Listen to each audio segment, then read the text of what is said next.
Hello and welcome back. I hope you've been keeping well. Let's get started. Story number 1.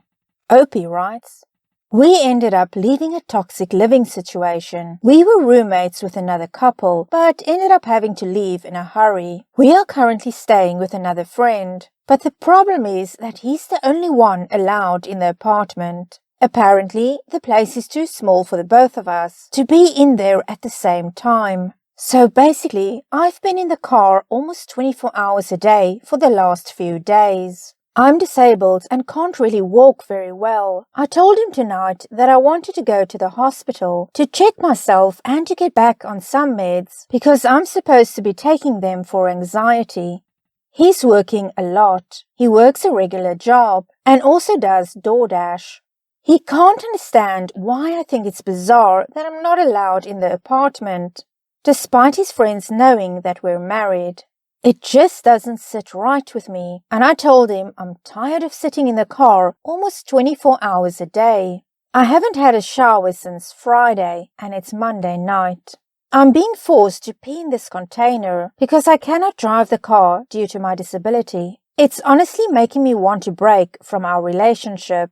I understand that he's worried about me going into hospital. However, I'm trying to make him understand that this is something I need to do. I'm tired of the basically zero human contact, except for him as well. I'm not really sure what to do here, but I'm starting to grow resentful and anxious. I think I'm getting depressed as well. I just can't seem to get him to understand how I'm feeling. And we have this additional information from Opie. It's because I don't know his friends really well at all, and they don't want me in there because they don't know me. I couldn't understand that either. It's like I can't even take a shower. It would be different if I was just somebody that he was dating, I guess, but we're married. We weren't together long before we got married, and that's why I don't know his friends very well. However, I still feel that this is bordering on inhumane, and I'm honestly tired of it. I feel like when he gets off work, I'm going to demand that he either takes me to the hospital or I'm taking a cab.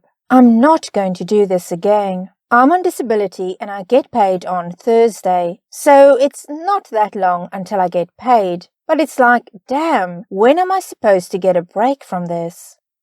Let's get a comment with a reply from Opie before we get Opie's update.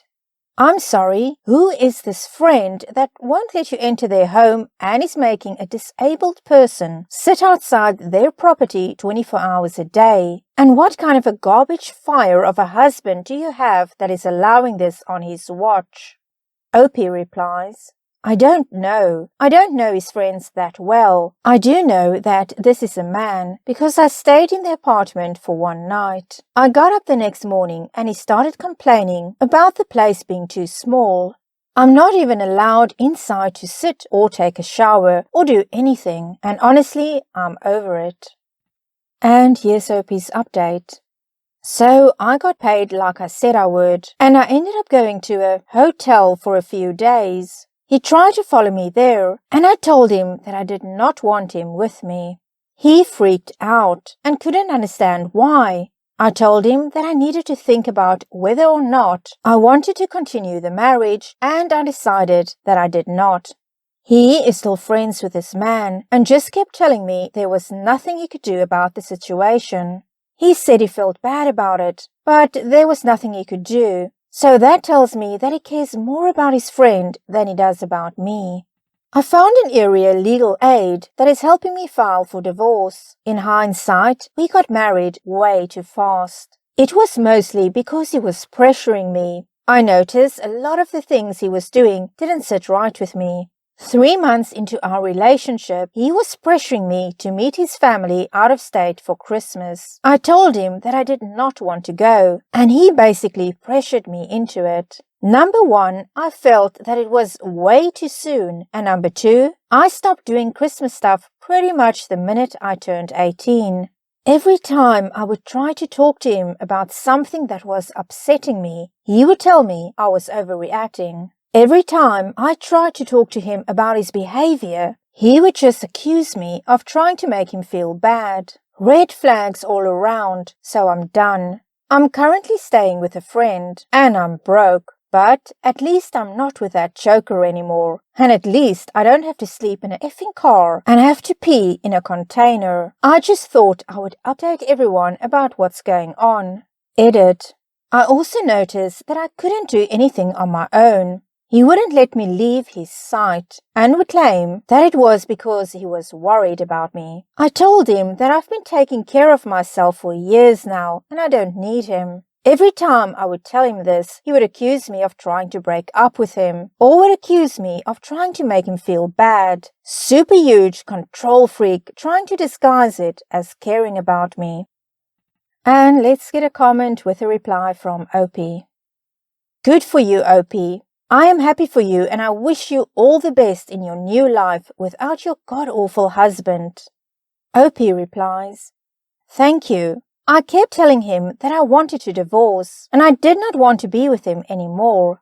He kept saying, Your reasons don't make sense. At first he was saying, You haven't even given me a reason why. And then when I did, he said, But your reasons don't make sense. I told him that they did not have to make sense and that I was done.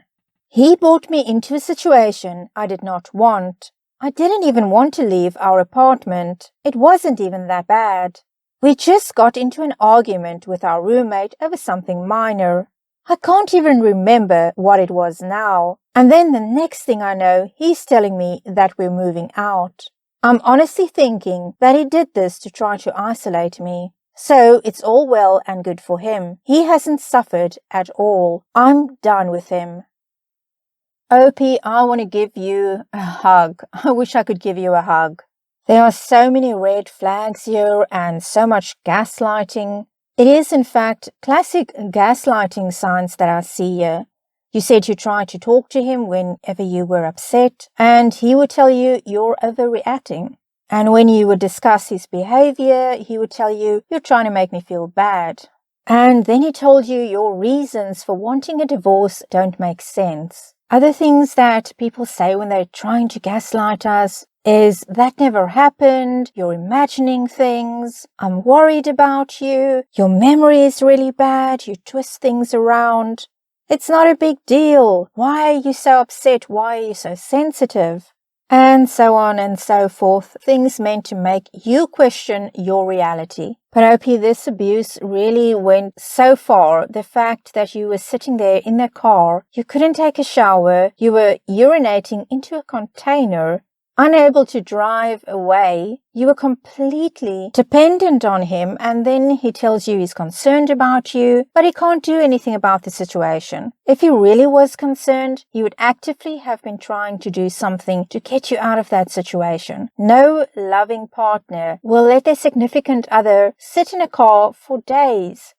Opie, you have a physical disability, but you nevertheless can be happy, can build a wonderful life for yourself with caring, loving people. But as for your soon-to-be ex-husband, he will probably never know true happiness unless he recognizes that there is something seriously amiss with him and goes for therapy and really, really works on himself. But somehow I doubt that is going to happen. So good on you, Opie. I'm proud of you. You took control of this situation. He tried to take control away from you, but you took back your control, back your power. But now you're out of that situation, and I know you will never ever be sucked back into that. Let's move on to story number 2. Opie writes, My neighbor got pregnant without cheating on her partner. I know this for sure because her husband was away for a month. And she was practically living at my house. She is a very dear friend of mine. Her husband works far from home, so he took accommodation there and visited her on weekends. They are younger than me and have no kids. Her husband used to doubt her as he stayed away a lot, and even mentioned to my husband to ask me to keep an eye on her. They live across the street and have one of our door cameras pointing at her home. Without me knowing, he used to ask my husband to check the door cam sometimes. Now the real issue. She got pregnant and the husband accused her of cheating and started demanding a divorce. After me and my husband got to know, my husband tells me that it is true. And that's when I got to know the guy was checking our door cam. I got mad for encouraging such behavior, but wanted to help her by using it as evidence that she didn't cheat. So I watched the door cam footage along with my husband and the couple and explained that she didn't leave the apartment other than with him on weekends. He claims that they didn't have sex for a long time, other than a bit of other stuff, and there is no chance that it is his baby. She is a good friend of mine, and the divorce will break her. How can I help her? Edit.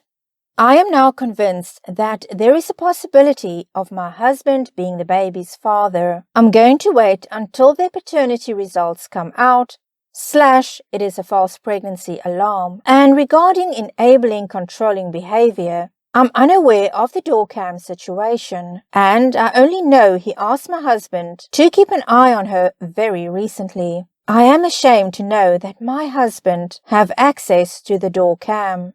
Let's get a comment with a reply from Opie before we get an update from Opie.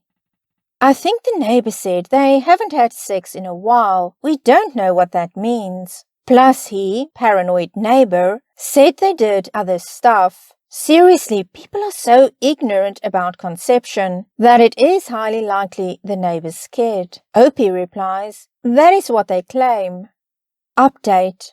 Turns out she was pregnant before she knew, and it is in fact her husband's kid. Me and my husband distance ourselves from their family matters, though we never wanted to get involved with their personal issues in the first place. I am feeling beyond anger and very drained for the mental stress the issue has put me through, for which my husband has been with me and helped me. I got a lot of daunting responses to my previous post. Many people suggested that my husband may be involved, and they all turned out to be wrong. I did have a chat with my husband about it, and the chat turned out to be very mature and productive. I am now open to my husband and trust him more. I don't know how to put it, but I will never go to any public platform taking my personal issues. I know that the community has been trying to help me figure out stuff, but it has taken a toll on my peace of mind.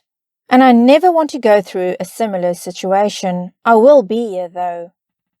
Well, OP, that is one of the things that happens when you get too involved in somebody else's personal problems. It's all fine and well to have somebody confide in you, to be a shoulder to cry on, to listen to somebody's problems. But in this case, there was spying going on and the husband wanting to get you and your husband involved.